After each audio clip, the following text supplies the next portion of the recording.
ওই যে ফেনীর মানুষগুলো, কুমিল্লার মানুষগুলো, কত মানুষের বাড়ি ঘর চলে গেল। একটু চিন্তা কর, তাকাইয়া দেখ, ছোট্ট ছোট্ট বাচ্চাগুলো ভাসিয়া যায়, ওদেরকে দেখার মতো কেউ নাই রে বাবা। একজন মহিলা 9 মাসের বাচ্চা, গর্ভবতী মহিলার আর্তনাদ, বাঁচাও আমার গর্ভের মধ্যে 9 মাসের বাচ্চা, আমারে বাঁচাও, একটু পারে তুলে নাও, আমি একটু পারে উঠতে চাই, আমার বাচ্চাটারে বাঁচাইতে চাই।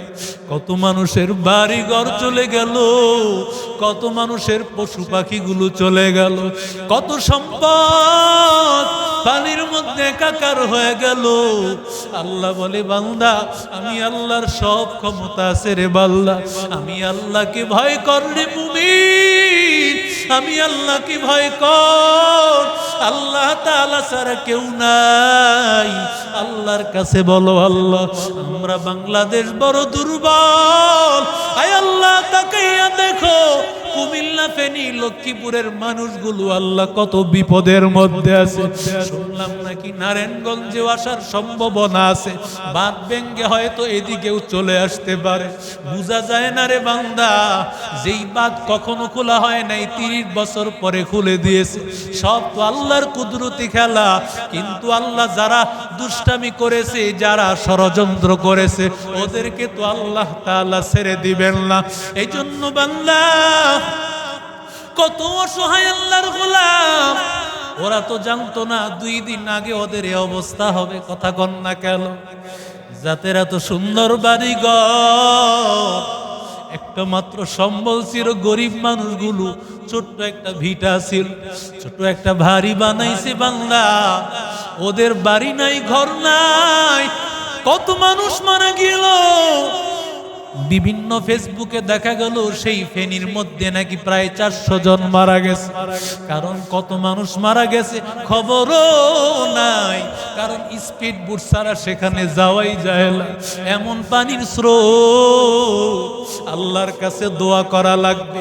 আর আল্লাহর বান্দা, তোমার ভাই আজকে বিপদে পড়ে গেছে। এই ফেনীর মানুষগুলো, কুমিল্লার মানুষগুলো, এরা আমাদের ভাই। এই মানুষগুলো যদি আমাদের ভাই, এদের প্রতি আমরা আগায় না যাই, আল্লাহ বলে, বান্দা তোদের উপরও আমি আল্লাহ দিতে পারি এমন পরীক্ষা, তোদের দিকেও কেউ তাকাইবে না। মকবুল তো হ্যায়, সাজ হ্যায়, কাবিল তো বহুত হ্যায়, आईना की मनिंदे तो नहीं, दिल तो बहुत है।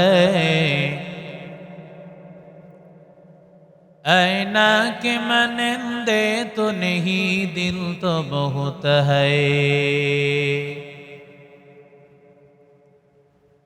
उल्फत में बराबर के वफा हो के जफा हो,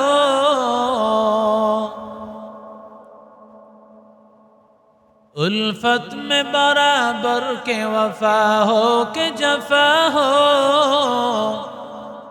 हर चीज में लज्जत है अगर दिल में मजा हो,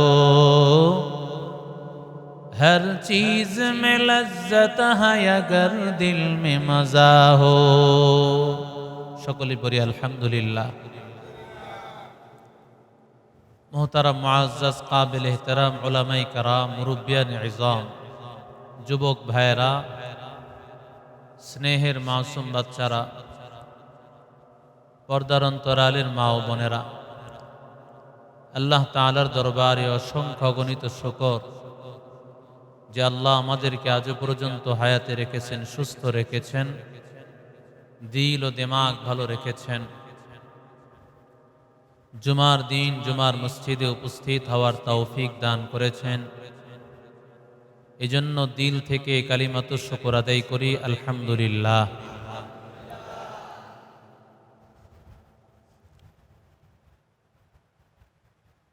আলোচনা চলতেছিল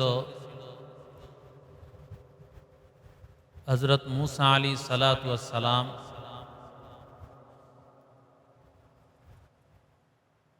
কিপ্তিকে হত্যা করেছেন।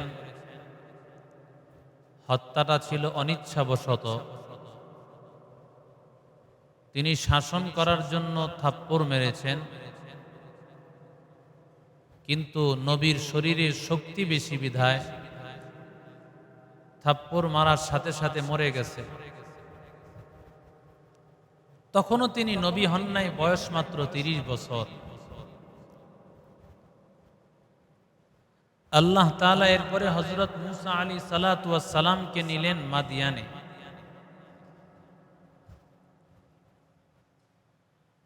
মাদিয়ানে যাওয়ার পরে মুসা আলাইহিস সালাতু ওয়াস সালাম হযরত শুআইব নবীর মেয়েকে বিবাহ করলেন। এ পর্যায়ে আমরা শুআইব নবীর কিছু আলোচনা আমরা জানবো। আসলে শুআইব নবী কে? কোরআনে আল্লাহ তাআলা 25 জন নবীর কথা উল্লেখ করেছেন। এর মধ্যে 5 জন নবী আরবিতে কথা বলতে পারতেন। একজন হলেন হযরত হুদ আলাইহিস সালাম, আরেকজন হযরত সালেহ আলাইহিস সালাম, আরেকজন হলেন হযরত ইসমাঈল আলাইহিস সালাম, আরেকজন হলেন মুহাম্মদুর রাসূলুল্লাহ সাল্লাল্লাহু আলাইহি সাল্লাম, আরেকজন হলেন শুআইব আলাইহিস সালাম। শুআইব আলাইহিস সালাতু ওয়াস সালাম মাদিয়ানের একজন অধিবাসী নবী। তিনি এই মাদিয়ান, এরা হযরত ইব্রাহিম আলাইহিস সালাতু ওয়াস সালামের একজন স্ত্রী ছিলেন কাতুরা। কেনান বংশোদ্ভূত একজন মহিলা ছিলেন। আমরা ইব্রাহিম নবীর 2 জন স্ত্রীর কথা সাধারণত জানি। একজন হলেন হযরত সারা আলাইহিস সালাম, আরেকজন হলেন হযরত হাজেরা আলাইহিস সালাম। কিন্তু এই 2 জনের বাহিরে হযরত ইব্রাহিম নবীর কাতুরা নামক একজন বিবি ছিলেন। এই বিবির যেই সন্তান, এই সন্তানের বংশোদ্ভূত যারা ছিলেন এরাই হলো মূলত মাদিয়ানের অধিবাসী। আর এই মাদিয়ানের মধ্যেই আল্লাহ তাআলা হযরত শুআইব নবীকে আল্লাহ প্রেরণ করেছেন। তাবুক, মক্কার তাবুক যে প্রান্তর আছে, এই তাবুকের একেবারে কাছাকাছি একটি জায়গা মাদিয়ান।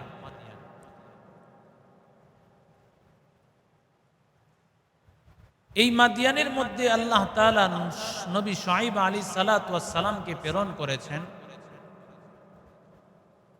কারণ এই মাদিয়ানের অধিবাসীরা, এদেরকে কোরআনের এক জায়গায় আসহাবুল আইকাও বলা হয়েছে। কাযযাবা আসহাবুল আইকাতিল মুরসালিন ইয ক্বালা লাহুম শুআইবুন আলা তাত্তাকুন। আইকা মানে কি? আইকা মানে হলো ঘন জঙ্গল, ঘন গাছ।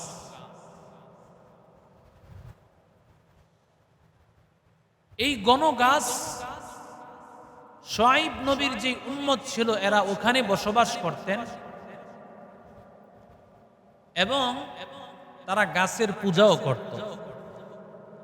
মুসলমান কোন গাছের পূজা, মাছের পূজা, কোন পীরের পায়ে পূজা করতে পারে না, একজনের কাছেই মাথা নত করতে পারে।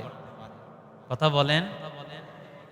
মুসলমান শুধু একজনের সামনেই মাথা নত করতে পারেন, তিনি হলেন আমাদের মালিক, আমাদের রব, আমাদের সৃষ্টিকর্তা। কথা বলেন ঠিক না বেঠিক? মাদিয়ানে আল্লাহ তাআলা নবী শুআইব আলাইহিস সালাতু ওয়াস সালামকে আল্লাহ প্রেরণ করেছেন। ওয়াইলা মাদিয়ানা আখাহুম শুআইবা قال يا قوم اعبدوا الله ما لكم من إله غيره। শুআইব নবীকে পয়গম্বর বলেন। শুআইব নবীকে আল্লাহ খতিবুল আম্বিয়া, নবী খতিবুল আম্বিয়া উপাধি দিয়েছেন। কারণ শুআয়ব নবীর আল্লাহ এমন একটা ভাষা আল্লাহ দিয়েছে, শুআয়ব নবী উপস্থাপনা করতেন অনেক সুন্দরভাবে। মানুষকে বুঝানোর পদ্ধতি শুআয়ব নবীর বড় সুন্দর।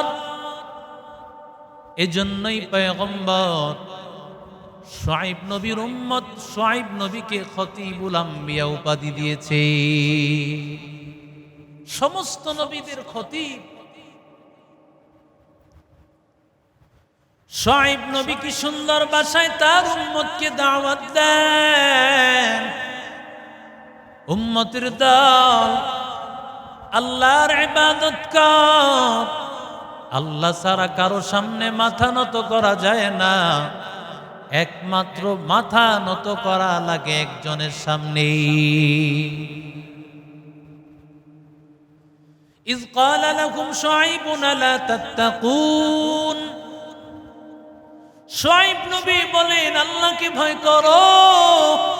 ইন্নী লাকুম রাসূলুন আমিন,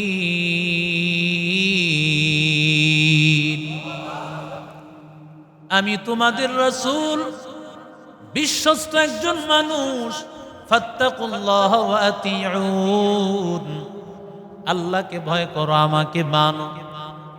ওয়ামা আসআলুকুম আলাইহি মিন আজর, তোমাদেরকে এই জন্য আমি দাওয়াত দেই না আমাকে টাকা পয়সা দেওয়া লাগবে, বাড়িঘর করে দেওয়া লাগবে। আমি তো এই জন্য দাওয়াত দেই তোমরা আল্লাহ তাআলার পথ পেয়ে যাবে, জান্নাতের পথ পেয়ে যাবে। কারণ আমার আল্লাহ তাআলা যা প্রতিদান আমাকে দিবেন, ইন আজরিয়া ইল্লা আলা রাব্বিল আলামিন,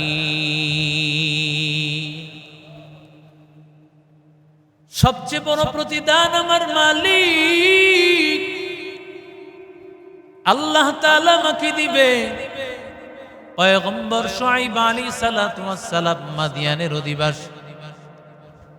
এই লোকদের একটা স্বভাব, মাপের মধ্যে তারা যখন মাপ করত, এরা ব্যবসায়ী মানুষ ছিল বেশ, মাপের মধ্যে কম দেওয়া এটা তাদের একটা অভ্যাস ছিল। বাংলাদেশে তো নাই এটা, না আছে এটা?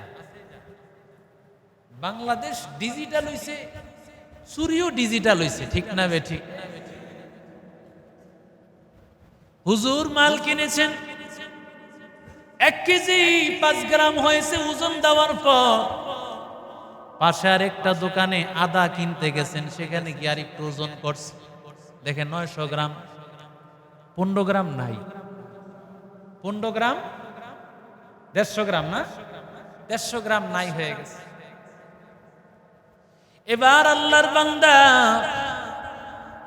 যখন আল্লাহর বান্দা ওই দোকানদার জিজ্ঞাসা করতেছে, কিরে ব্যাপার কি, মাপে এমন কম কেন? হুজুর এবার ভালো করে বুঝতে পারলেন তার কাছ থেকে আসল খবরটা। মাপটা এমন ভাবে করা হয়েছে ডিজিটাল পাল্লায়, ডিজিটাল চুরির মাধ্যম, অটোমেটিক ভাবে 100 গ্রাম 150 গ্রাম কম হতে থাকবে। আছে না নাই? ফাউফুল কাইলা ওয়াল মিজান ওয়ালা তাবখাসুন নাস আশিয়াহুম ওয়ালা তা'সাউ ফিল আরদি মুফসিদিন। আল্লাহ বলেন ওজনে তুমি পরিপূর্ণ দাও, ওজনে কম করিও না। মানুষের সম্পদ তুমি তোমার কাছে রেখে দিলা, লাভটা কি বান্দা? আল্লাহ বলেন ওয়াইলুল লিল মুতাফফিফিন আল্লাযীনা ইযা ইক্তালু আলান নাসি ইস্তাওফুন ওয়া ইযা কালুহুম আও ওয়াজানুহুম ইউখসিরুন। আল্লাহ তাআলা বলেন যারা মাপের মধ্যে কম বেশি করে এরা ধ্বংস হয়ে যাক, এদের জন্য জাহান্নামের আগুন, জাহান্নামের আযাব।